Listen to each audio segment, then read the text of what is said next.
তারাবির নামাজের দোয়াগুলো সম্পর্কে বলেন। গর্ভবতী 9 মাসের সময় রোজা না রাখলে গুনাহগার হবে কিনা? সিয়ামরত মহিলার দিনের বেলা পিরিয়ড শুরু হলে দিনের বাকি অংশ না খেয়ে থাকতে হবে? অসুস্থতার কারণে তারাবি যদি 20 রাকাত না পড়তে পারে তাহলে কত রাকাত পড়া উচিত? শয়তানকে রমজানে বেঁধে রাখা হয় কিন্তু তারপরও নামাজে মনস্থির থাকে না, এর জন্য কি করতে পারি? নামাজে আমার কান্না আসে না, তাহলে কি আমার ঈমান দুর্বল? রোজা রেখে মেহেদি নখে আর মাথায় দেয়া যাবে কিনা? সিজদায় গিয়ে দোয়া করার নিয়মটা বলবেন প্লিজ। ইফতার ও সাহরিতে সাহরির নিয়ত সম্পর্কে কিছু বলবেন। মুখে আরবি উচ্চারণ করা কি জরুরি? রোজা অবস্থায় স্ত্রীর কতটুকু কাছাকাছি যাওয়া যাবে? রোজা রাখা অবস্থায় স্বপ্নদোষ হলে রোজা থাকবে কিনা? রোজা থাকা অবস্থায় উজুর সময় গড়গড়া কুলিও নাকে পানি দেওয়া যাবে কিনা? রমজান মাসে কোরআনে কারীম অর্থসহ সহিভাবে তেলাওয়াত করার চেষ্টা উত্তম নাকি কোরআনে কারীম খতম করা বেশি উত্তম? রমাদান সার্থক করার জন্য একজন সাধারণ মুসলিমের কি পরামর্শ দিবেন? আর বিলম্ব না করে চলুন তাহলে আপনাদের যে সমস্ত প্রশ্নগুলো আমাদের কাছে চলে এসেছে সেগুলোর উত্তর দিতে আমরা শুরু করি। সাদ্দাম হোসেন জানতে চেয়েছেন, গর্ভবতী 9 মাসের সময় রোজা না রাখলে গুনাহগার হবে কিনা?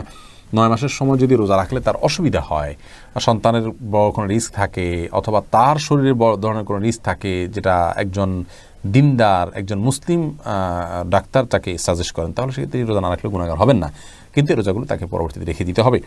আর অহেতুক আপনার রাসূল আকরাম অহেতুক আপনার ভয় থেকে যে হতে পারে ক্ষতি, এরকম নিছক আশঙ্কা থেকে বা আপনার সন্দেহের কারণে রোজা না রেখে থাকা জায়েজ নয় গর্ভবতী মায়ের জন্য। রাখলে যদি নিশ্চিত ক্ষতি হবে বা প্রবল সম্ভাবনা থাকে সেক্ষেত্রে তিনি রোজা না রাখতে পারেন। পিয়াস এমডি রাইসুল রেজা জানতে চেয়েছেন, সিয়ামরত মহিলার দিনের বেলা পিরিয়ড শুরু হলে দিনের বাকি অংশ না খেয়ে থাকতে হবে? খেলে কি গুনাহ হবে? না খেয়ে থাকা উচিত বাকি অংশ, তার রোজার সম্মানার্থী করা উচিত। মেহেদি হাসান মির্জা জানতে চেয়েছেন, রোজা রেখে নাক বা কানে ড্রপ ব্যবহার করা যাবে কিনা? ভাই মেহেদি হাসান, রোজা রেখে নাকে ড্রপ দিতে পারবেন না, কারণ নাকে ড্রপ দিলে সেটা গলা যেতে পারে। নবী সাল্লাল্লাহু আলাইহি ওয়াসাল্লাম বলেছেন, ওয়ামাদমিদ ইল্লা আন তাকুনা সাইমান, তুমি কুলি করবে কিন্তু রোজাদার হলে গড়গড়া করতে যাবে না, কারণ গড়গড়া করলে ভিতরে পানি যেতে পারে। নাকে ড্রপ দিলে সেটা যেহেতু ভিতরে যেতে পারে, অতএব সেই জায়গায় এখানে নাকে ড্রপ দেওয়া যাবে না রোজা রেখে। কিন্তু কানে ড্রপ দিতে পারেন, চোখে ড্রপ দিতে পারেন, যে চোখের সাথে আপনার আমাদের গলার সম্পর্ক নেই, কানে ড্রপ দিতে পারেন, সেটারও সরাসরি সম্পর্ক নেই। যদি আপনি গলায় স্বাদ অনুভব করেন ড্রপ দেওয়ার পরে কানে বা চোখে, তাহলে সেক্ষেত্রে আপনি সে রোজা আবার রেখে দিবেন, কিন্তু নাকে দিতে পারবেন না, যেহেতু নাকে দিলে সেটা ভেতরে যায়। আবু বকর সানি আপনি জানতে চাইছেন, শয়তানকে রমজানে বেঁধে রাখা হয় কিন্তু তারপরও নামাজে মনস্থির থাকে না, এর জন্য কি করতে পারি? শয়তানকে রমজানে বেঁধে রাখা হয় কিন্তু আমাদের মন বা প্রবৃত্তি যেটা আছে সেটাকে বেঁধে রাখা হয় না, অতএব সে তো আমাদেরকে মন্দ কাজের দিকে পরিচিত করে। আল্লাহ বলেছেন, ইন্নান নাফসা লাম্মারাতুন বিসসু, মানুষের প্রবৃত্তি মানুষের খারাপ কাজের নির্দেশ দেওয়া। অতএব শয়তানের শুধুমাত্র যে এই কাজ করে তা নয়, সেই জায়গা থেকে আমাদের নফস বা প্রবৃত্তিও আমাদেরকে কিন্তু ক্ষতিগ্রস্ত করে, সেটাকে নিয়ন্ত্রণ করা শিখতে হবে। রাজীব রাজ জানতে চেয়েছেন, নামাজে আমার কান্না আসে না, তাহলে কি আমার ঈমান দুর্বল? ভাই রাজীব, নামাজের মধ্যে কান্না না আসলেই আপনার ঈমান দুর্বল, বিষয়টা এত সহজে হিসেব কষার মতো নয়। তবে কান্না মৌলিকভাবে কখনো না আসা আল্লাহর ভয়ে, আল্লাহ মাফ করুন, সেটি হলো ভয়ের বিষয়, সেটি হলো আমাদের অন্তর শক্ত হয়ে যাওয়ার প্রমাণ। সেই জায়গা থেকে আমাদের অন্তরকে বিগলিত করার জন্য, নরম করার জন্য আল্লাহর বিভিন্ন শাস্তির কথা, জাহান্নামের কথা, আল্লাহর বড়ত্বের কথা, আখিরাতের বিষয়গুলো আমাকে জানতে হবে, রপ্ত করতে হবে, তাহলে ইনশাআল্লাহ আমাদের অন্তর বিগলিত হবে।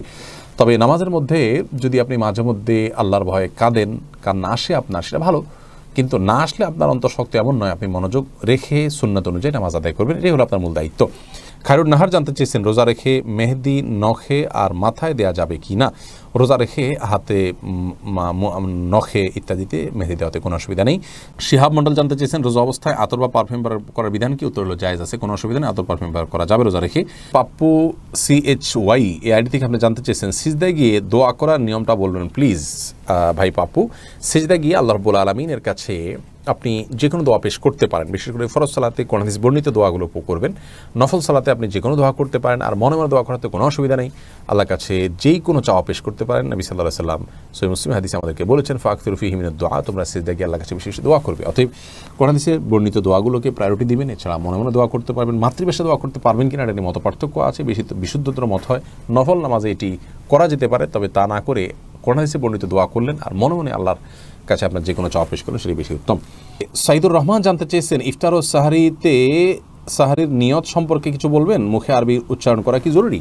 ভাই সাইদুর রহমান, নিয়ত হলো ইচ্ছা করার নাম। নিয়ত শব্দের অর্থ হলো ইচ্ছা করা, আর ইচ্ছা মানুষ মন দিয়ে করে। আমি ইচ্ছা করেছি অর্থাৎ আমি মনে মনে কোনো প্ল্যান করেছি, এটার নামই হলো নিয়ত করা। রোজার নিয়ত করতে হবে অন্যান্য সমস্ত আমলের মতো, ইন্নামাল আমালু বিন্নিয়াত, সমস্ত আমলের নিয়তের উপর নির্ভরশীল। নিয়ত না থাকলে কোনো আমলই গ্রহণযোগ্য হবে না। কিন্তু নিয়তের মানে এই নয় যে মুখে উচ্চারণ করতে হবে। শরীয়ত আমাদেরকে মুখে উচ্চারণ করে নিয়ত করার কোনো শিক্ষা দেয়নি, এবং রোজার জন্য আলাদা কোনো নিয়তের শিক্ষা আল্লাহ তাআলা দেননি। নামাজের ক্ষেত্রেও কোনো নিয়ত, রোজা মুখে নিয়ত করার কোনো শিক্ষা আল্লাহ তাআলা দেননি। অতএব আমরা মনে মনে আমি যে রোজা রাখছি এটাই আমার নিয়ত হিসেবে যথেষ্ট হবে। আপনি ভোর রাতে কেন খেতে উঠেছেন? রোজা রাখার জন্য উঠেছেন, এর মানে হলো আপনার রোজা রাখার ইচ্ছা আছে, বাস নিয়ত আছে। আলাদা করে সেটাকে মুখে উচ্চারণ করা আর কোনো নির্দেশ ইসলাম আমাদেরকে দেয়নি, কোনো প্রয়োজন নেই। এটাকে জরুরি মনে করলে একটা দোয়া বানিয়ে নিচ্ছি আমরা, নামাইতু নাসুমা গাদান ইত্যাদি, এরকম দোয়া বানিয়ে নিলে সেটি বরং বেদাতে পর্যবেসিত হতে পারে যদি সেটাকে আমরা সুন্নাহ মনে করি বা রোজার জন্য গুরুত্বপূর্ণ বা জরুরি মনে করি। এমনি হাসানুল করিম জানতেছেন, রোজা অবস্থায় স্ত্রীর কতটুকু কাছাকাছি যাওয়া যাবে? রোজা অবস্থায় স্ত্রীর সাথে সম্পূর্ণ পাশাপাশি শোয়া যাবে, থাকা যাবে, এমনকি চুম্বনও করা যাবে, আলিঙ্গনও করা যাবে, কোনো অসুবিধা নেই। শুধুমাত্র স্ত্রীর সহবাস সেটি করা যাবে না। সহবাসটা যাতে না হয় সেই জিনিসটি খেয়াল করতে হবে। লজ্জাস্থানের আপনার মিলন সেটি সরাসরি হারাম, বীর্যপাত না হলেও শুধু সম্মিলনটাই হারাম। এছাড়া আলিঙ্গন চুম্বন হতে পারে। আমাদের আয়েশা রাদিয়াল্লাহু আনহা বলেছেন যে নবী সাল্লাল্লাহু আলাইহি ওয়াসাল্লাম রোজা রাখা অবস্থায় স্ত্রীদের আদর সোহাগ তিনি করতেন, এটি জায়েজ আছে। তবে কেউ যদি সেটি করতে গেলে নিজেকে নিয়ন্ত্রণ করতে পারবেন না এমন আশঙ্কা হয়, তাহলে তার জন্য এটি করা জায়েজ নাই। বখতিয়ার করিম, আপনি জানতে চেয়েছেন রোজা থাকা অবস্থায় ওযুর সময় গড়গড়া কুলিও নাকে পানি দেওয়া যাবে কিনা? ভাই বখতিয়ার, খুবই গুরুত্বপূর্ণ একটা প্রশ্ন আপনি করেছেন। রোজা অবস্থায় ওযুর সময় গড়গড়া করা, কুলি করা, নাকে পানি দেওয়া, এগুলোর ব্যাপারে ইসলামের শরীয়তের দৃষ্টিভঙ্গি হলো যে নাকে পানি দেওয়া যাবে, খুব বেশি টান দেওয়া যাবে না জোর করে। আর গড়গড়া কুলি করবেন, কিন্তু খুব বেশি গলার ভিতরে নিয়ে গড়গড়া করবেন না।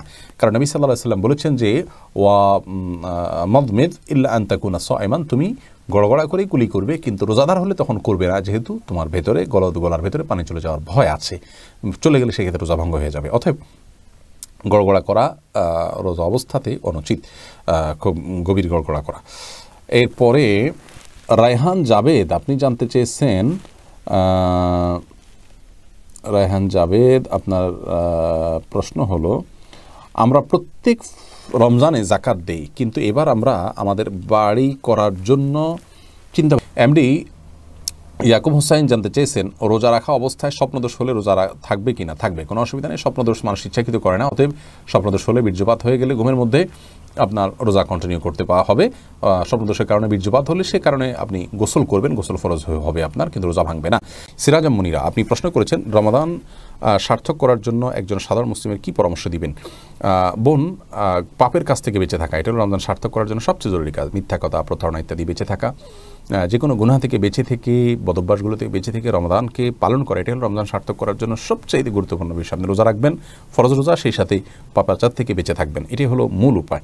রুবানা ইসলাম জানতেছেন, তারাবির নামাজের দোয়াগুলো সম্পর্কে বলেন। আমরা বলেছি তারাবির নামাজের 4 রাকাতের পরে দোয়া এবং শেষে দোয়া করার আলাদা কোনো বিধান নাই। নামাজের পর দোয়া কবুল হয়, সেই হিসেবে যে কোনো নামাজের পরে আপনি চাইলে আল্লাহর কাছে দোয়া করতে পারেন, আর চাইলে আপনি চুপচাপ বসে থাকতে পারেন, কিন্তু 4 রাকাত পর দোয়া পড়ার কোনো নির্দেশ কোরআনে কোথাও আসেনি। এই দোয়া আমাদের নিজেদের বানানো, মানুষের বানানো।